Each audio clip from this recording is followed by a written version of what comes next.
हमने स्टार्ट किया हुआ है एक्सरसाइज सीरीज़ और आज के इस लेक्चर के अंदर हम डिस्कस करेंगे second year chemistry chapter biochemistry और उसके एक्सरसाइज को। तो without wasting any time we are going toward the first MCQs that is the optimum pH of pepsin is around.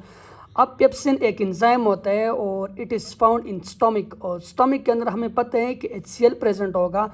तो ये जो एंजाइम है ये वर्क करेगा लो पीएच के ऊपर, मीन टू से एसिडिक मीडियम के अंदर। तो यहाँ पर जो ऑप्शन होगा ये तो आप लोगों ने रटना है, लेकिन 3.0, 3.5, 2.0, 2.5 में इसका जो करेक्ट ऑप्शन होगा लो पीएच 2.0 है, तो ये 2.0 जो पीएच होगा उसके ऊपर काम करेगा। ठीक, सेकंड एमसीक्यूज की तरफ जाते हैं जिसमें हमसे पूछे हैं कि the most abundant carbohydrate found in nature. ये सारे कार्बोहाइड्रेट आपको दिया है। सेलुलोज जिससे प्लांट का सेल वॉल मिलकर बना होता है, ग्लाइकोजन जो एनिमल के अंदर एनर्जी के फॉर्म में स्टोर होते हैं, पेक्टिन और पेक्टिन फाइबर होता है जो फ्रूट्स के अंदर पाए जाते हैं, और काइटिन इससे ये जो फंजाई वगैरह होता है इसका सेल वॉल मिलकर बना होता है। तो सेलुलोज चूँकि प्लांट के अंदर पाया जाता है और प्लांट का सेल वॉल होता है, तो ये मोस्ट अबंडेंट कार्बोहाइड्रेट हैं जो कि नेचर के अंदर पाए जाते हैं। इसका करेक्ट ऑप्शन होगा that is cellulose. Second MCQs की तरफ जाते हैं जिसमें आपको कह रहे हैं कि the glycosidic linkage present in the molecule of. Glycosidic linkage या ग्लाइकोसिडिक बॉन्ड होते हैं और ये किसके अंदर होते हैं? ये जो होते हैं कार्बोहाइड्रेट के अंदर होते हैं, यानी कार्बोहाइड्रेट मिलकर बना होता है, या सिंपल यूनिट जो मोनोमर होते हैं glucose, fructose, similarly ribose, deoxyribose और इसी तरह मेनोज, रिबिनोज, इन चीज़ों से। तो दो जो मोनोसेकेराइड होते हैं वो एक दूसरे के साथ मिलते हैं और इससे पॉलीसेकेराइड या डाइसेकेराइड बनते हैं, और उनके बीच में जो बॉन्ड होता है या लिंक होते हैं उसको हम बोलते हैं ग्लाइकोसिडिक लिंक। और वो किसके अंदर होगा? वो ग्लूकोज मालिक्यूल के दो ग्लूकोज मालिक्यूल मिलेंगे, उनसे आप लोगों के पास अगर सिंपल ग्लूकोज माल्टोज बन जाएगा। इसी तरह lactose, sucrose, glucose, गलैक्टोज, glucose, fructose, आगे मैं आप लोगों को समझाऊंगा। लेकिन ये किसके अंदर होता है? ये ग्लूकोज यहाँ पर ऑप्शन होगा, that is what? That is carbohydrate. Fourth MCQs की तरफ जाते हैं जिसमें आपसे कह रहे हैं कि steroid belong to a family. Steroid क्या होते हैं? स्टीराइड जो होते हैं ये ना कार्बोहाइड्रेट होते हैं, ना प्रोटीन, ना एंजाइम, ये एक लिपिड होते हैं। और ये किस से बिलोंग करते हैं? ये लिपिड फैमिली से बिलोंग करते हैं। एमसीक्यूज नंबर 5 की तरफ जाते हैं जिसमें आपसे कह रहे हैं कि protein present in haemoglobin has structure of primary, secondary, tertiary, quaternary. इसका जो करेक्ट ऑप्शन होगा दैट इज क्वाटरनरी। अब जो हीमोग्लोबिन होते हैं इसके अंदर टोटल जो आप लोग के पास अमाइनो एसिड होते हैं वो 574 अमाइनो एसिड से प्रोटीन मिलकर बने होते हैं। अब इसके अंदर दो चेन होते हैं, एक को हम बोलते हैं अल्फ़ा चेन और दूसरे को हम बोलते हैं beta chain.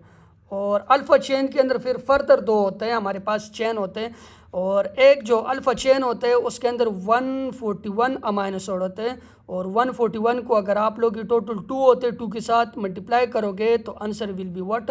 Answer will be 182। और सिमिलरली जो बीटा चेन जो होता है उसके अंदर भी फर्दर 2 चेन होते हैं, और एक चेन के अंदर जो टोटल अमाइनो एसिड होते हैं दैट इज़ 146। 146 को अगर आप लोग 2 के साथ मल्टीप्लाई करोगे तो इसका जो आंसर आएगा वो 292 आएगा। इसका 282 और इसका 292, 182 नहीं सही है। तो इस सब को अगर आप लोग टोटल करोगे तो टोटल करने से इसके अंदर कितने अमाइनो एसिड होते हैं? 574 अमाइनो एसिड होते हैं हीमोग्लोबिन के अंदर, और इसका जो स्ट्रक्चर होता है दैट इज क्वाटरनरी स्ट्रक्चर। ठीक, नेक्स्ट एमसीक्यूज की तरफ जाते हैं जिसमें आपको कह रहे हैं कि which carbohydrate doesn't confirm the general formula CnH2ON। ये जो आप लोग देखते हो ये कार्बोहाइड्रेट का जनरल फार्मूला है। अब आप लोगों ने कार्बोहाइड्रेट चैप्टर के अंदर पढ़ा है, जो कंपाउंड इस जनरल फार्मूला को फॉलो करते हैं तो वो कार्बोहाइड्रेट होते हैं, शुरू में जो डिफिनीशन थी, और जो इसको फॉलो नहीं करते वो कार्बोहाइड्रेट नहीं होते। जिस तरह ग्लूकोज है इसका फार्मूला है C6H12O6, फ्रक्टोज का भी C6H12O6। एन की जगह अगर आप लोग कार्बन की 6 लगाते हो तो इस फार्मूले को ये फॉलो कर लेते हैं। सिमिलरली राइबोज भी फॉलो करते हैं, तो ये कार्बोहाइड्रेट है। अब अगर आप लोग इस डीऑक्सीराइबोज को देखते हो, और डीऑक्सीराइबोज का फार्मूला होता है आप लोग के पास C5H10O4। अगर आप लोग इसको इसके अंदर पुट करते हो तो आप लोग के पास जो ऑक्सीजन के नंबर आएगा वो 5 आएगा इस फार्मूले के अकॉर्डिंग, लेकिन यहाँ पर ऑक्सीजन का जो नंबर आ रहा है वो 4 आ रहा है। क्या आ रहा है? 4 आ रहा है। तो ये डीऑक्सीराइबोज फिर इस फार्मूले के मुताबिक कार्बोहाइड्रेट नहीं है, लेकिन ये कार्बोहाइड्रेट है। सही है, जो पहले डिफिनीशन थी। फिर सेकंड डिफिनीशन में तो हम बोलते पॉलीहाइड्रोक्सी ऑफ एल्डिहाइड या पॉलीहाइड्रोक्सी ऑफ कीटोन, या वो कंपाउंड जो अपन हाइड्रोलाइसिस आप लोग को ई ग्रुप देते हैं तो उसको हम क्या बोलते हैं, कार्बोहाइड्रेट बोलते हैं। सिमिलरली इस तरह बहुत सारे कंपाउंड होते हैं जो इस फार्मूले को फॉलो करते हैं। जिस तरह हमारे पास सिंपल इथेनॉल, प्रोपेनॉल, ब्यूटेनॉल या एल्डिहाइड है, लेकिन वो हमारे पास कार्बोहाइड्रेट नहीं है, तो फिर कार्बोहाइड्रेट के और भी बहुत सारी डिफिनीशन यहाँ पर एक्सेप्शन वगैरह आ जाते हैं। तो ये वाला जो 2-डीऑक्सीराइबोज है ना, या डीऑक्सीराइबोज यहाँ पर सिंपल दिए हैं 2-डीऑक्सीराइबोज, तो ये इस फार्मूले को फॉलो नहीं करते लेकिन ये स्टिल कार्बोहाइड्रेट है। तो इसका करेक्ट ऑप्शन ये वाला हो जाए। MCQ नंबर 7 की तरफ जाते हैं, जिसमें आपको कह रहे हैं कि ethanol is produce from starch by the process of fermentation. और फर्मेंटेशन को जिस ब्रांच में हम लोग डिस्कस करते हैं, वैसे आप लोग को जनरल बता रहा हूँ, उसको हम बोलते हैं जाइमोलॉजी। ठीक, नेक्स्ट MCQs की तरफ जाते हैं, जिसमें आपको कह रहे हैं कि human are unable to digest glucose को करता है, स्टार्च को भी करता है, प्रोटीन को भी करता है। डीनेचर लिखा है, जो भी लिखा है, डीनेचर कुछ और है जिसके ऊपर वो अपने फंक्शन को लॉस कर लेते, लेकिन डाइजेस्ट तो करता है। लेकिन ये जो सेलुलोज है, इसको ह्यूमन जो होता है वो डाइजेस्ट नहीं करते, क्योंकि due to absence of cellulose enzyme. Cellulose enzyme human के अंदर नहीं होगा, जो एंजाइम नहीं होगा वो सेलुलोज को डाइजेस्ट नहीं करेगा। ठीक, नेक्स्ट MCQs की तरफ जाते हैं। विच of the following term is not related. इसमें ज़्यादातर लोग स्टार्च को भी टिक कर लेते हैं, लेकिन स्टार्च को हम डाइजेस्ट करते हैं। आल्दो ये जो स्टार्च होता है ये प्लांट के अंदर एनर्जी के फॉर्म में स्टोर होते हैं, लेकिन ह्यूमन इसको डाइजेस्ट करते हैं, या तो लोग इसको टिक लगा लेते हैं, तो ये सेलुलोज है। ठीक, नेक्स्ट MCQs में कह रहे हैं कि which of the following is not related to term aldohexose. Aldo aldehyde को रिप्रेजेंट करता है, हिग्स 6 को रिप्रेजेंट करते हैं, और जो होते हैं वो शुगर को रिप्रेजेंट करते हैं। तो ये एल्डिहाइड, 6 और शुगर तीनों को अल्डोहेक्सोज रिप्रेजेंट करते हैं, लेकिन कीटोन को नहीं करते हैं। यहाँ पर कीटोहेक्सोज होगा, सही है, कीटोन के लिए। तो ये कीटोन के साथ रिलेटेड नहीं है।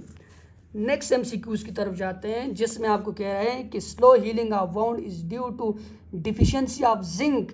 यहाँ पर अगर आप लोग देखते हो, ये बुक के अंदर सिंपल दिए हुए हैं, यहाँ जिंक वाले देखो तो द लिवर, और यहाँ पर deficiency of zinc, slow healing, ये नज़र आ रहा है ना, इधर नज़र नहीं आएगा, ये वाला है, ये simple slow healing of wound है। तो ये बुक के अंदर आप लोग का लिखा होता है, कोई भी नई जगह से नहीं है। आप लोगों ने इस MCQs को रटना है कि कैल्शियम की डिफिशियंसी से क्या होगा, फास्फोरस की, आयरन की। RNA is primary seen in cytoplasm. RNA को साइटोप्लाज्म के अंदर प्राइमरी सीन किया जाता है। In which of the following disaccharide both the basic structure unit are same. ये MCQs रिपीटेड होता है, ये आता है टेस्ट के अंदर भी बहुत सारी जगहों के ऊपर, लेकिन इसको आप लोगों ने फिर से मैं कह रहा हूँ कि रटना है। तो माल्टोस के अंदर दोनों जो बेसिक स्ट्रक्चर यूनिट होते हैं वो सेम होते हैं। कौन कौन से होते हैं, एक भी ग्लूकोज, दूसरा भी ग्लूकोज, 2 ग्लूकोज यूनिट लिखते हैं और सेम माल्टोस बनते हैं। लैक्टोज के अंदर जो होते हैं ना, लैक्टोज के अंदर एक ग्लूकोज होते हैं और दूसरा गलैक्टोज होते हैं। ठीक, और सिमिलरली यहाँ पर आप लोग अगर सक्रोज के अंदर जाते हो तो सक्रोज के अंदर एक ग्लूकोज होता है और दूसरा फ्रक्टोज होते हैं। तो ये आप लोगों ने बेसिक स्ट्रक्चर यूनिट भी इस तरह याद रखनी हो। In competitive inhibition the inhibitor compete with substrate. Competitive में सब्सट्रेट के साथ कम्पीट करता है। ठीक, in DNA adenine form complement pair with other nitrogenous base.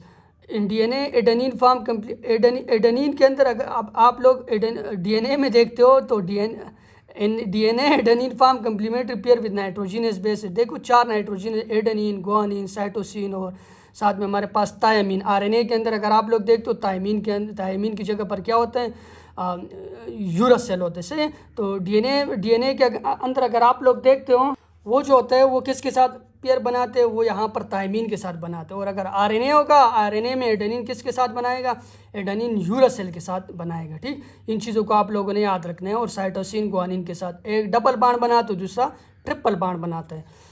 Protein are polymer. Protein किससे मिलकर बने होते हैं, प्रोटीन अमाइनो एसिड से मिलकर बने होते हैं। 20 डिफरेंट अमाइनो एसिड होते हैं और वो 20 डिफरेंट अमाइनो एसिड मिलकर आप लोग के पास million and billion of protein जो होते हैं वो मालिक्यूल बनाते हैं। पॉलीमर होता है किसका, अमाइनो एसिड का। ठीक, तो ये आज के हमारे MCQs हो गए। नेक्स्ट लेक्चर के अंदर आगे जो MCQs होंगे उनको डिस्कस करेंगे। Thank you for watching and supporting me.